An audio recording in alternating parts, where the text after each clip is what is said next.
안녕하세요. 도라이버TV 돌리나입니다. 이번 영상은 전원이 전혀 안 들어오는 테레비를 고쳐볼 건데요. 브랜드는 스마트라 저가형 중소기업 제품, 전원 스위치를 누르면 전혀 반응을 하지 않습니다. 이건 어디가 문제일지 한번 분해해서 내부를 한번 보겠습니다. 나사를 풀어서 한번 보드를 한번 보겠습니다.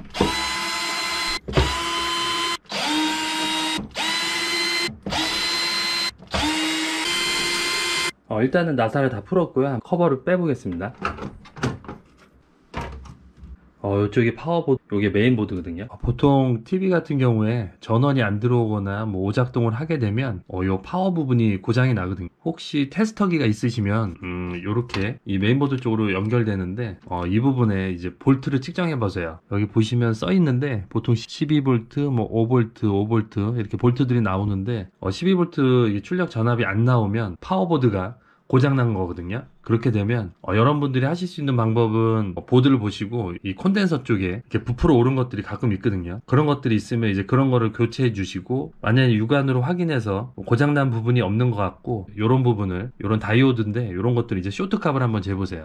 이게 쇼트캅 이렇게 하면 소리가 나죠. 그러니까 부품이 쇼트 나서 이제 전원이 안 들어오는 경우들도 있기 때문에 이렇게 쇼트값을 이렇게 대서 재보신 다음에, 만약 쇼트가 나면 그 부품이 이제 불량일 확률이 있는데 이것 때문에 그런 경우도 있고, 다른 쪽에서 쇼트가 나서 부품이 쇼트가 나는 경우도 있거든요.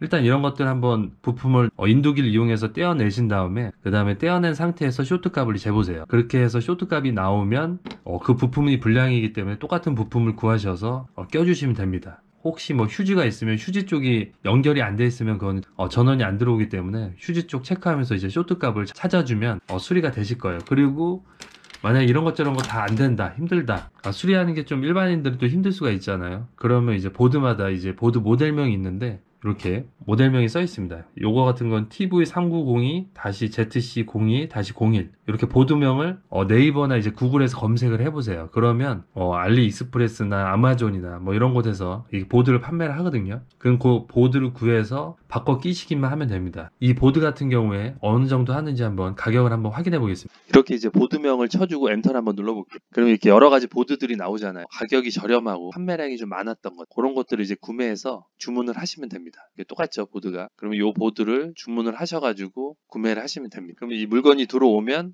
이제 확인해서 연결을 하시면 되고요. 일반 업체 같은 데서 하면 뭐 5만원에서 10만원 정도 비용을 받는 반값이면 이렇게 수리를 할 수가 있습니다. 측정했을 때 이쪽에 전압이 제대로 나온다면은 파워는 문제가 없는 거거든요.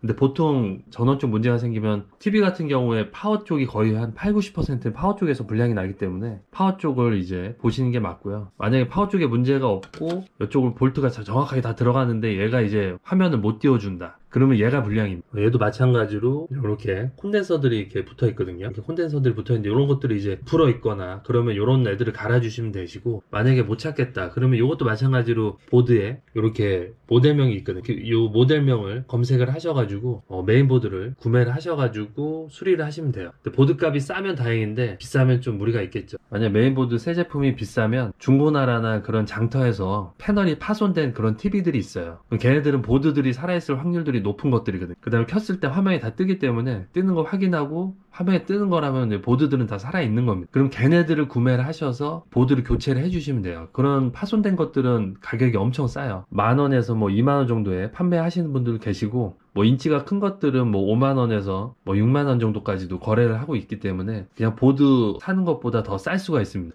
그렇게 해서 보드를 구하셔서 안에 이제 보드를 교체하시면 좀 더 저렴하게 수리를 하실 수가 있습니다. 수리 업체에서 보드들이 수리가 안 되면 그런 식으로 패널이 깨진 TV를 구매를 해서 그렇게 해서 수리를 많이들 하세요. 만약에 보드들이 고장 났다 하면은 파워보드 같은 거는 그렇게 비싸지 않거든요. 이런 것들은 뭐 1, 2만원에 구매를 하시고, 메인보드가 만약 고장 나서 문제가 됐을 때 좀 비싸다, 그럼 패널 깨진 TV를 구매를 하셔서 교체를 하시면 됩니다. 이것으로 저렴하게 TV 수리하는 방법에 대해서 설명을 드렸고요. 앞으로도 좋은 영상으로 찾아뵙겠습니다. 감사합니다.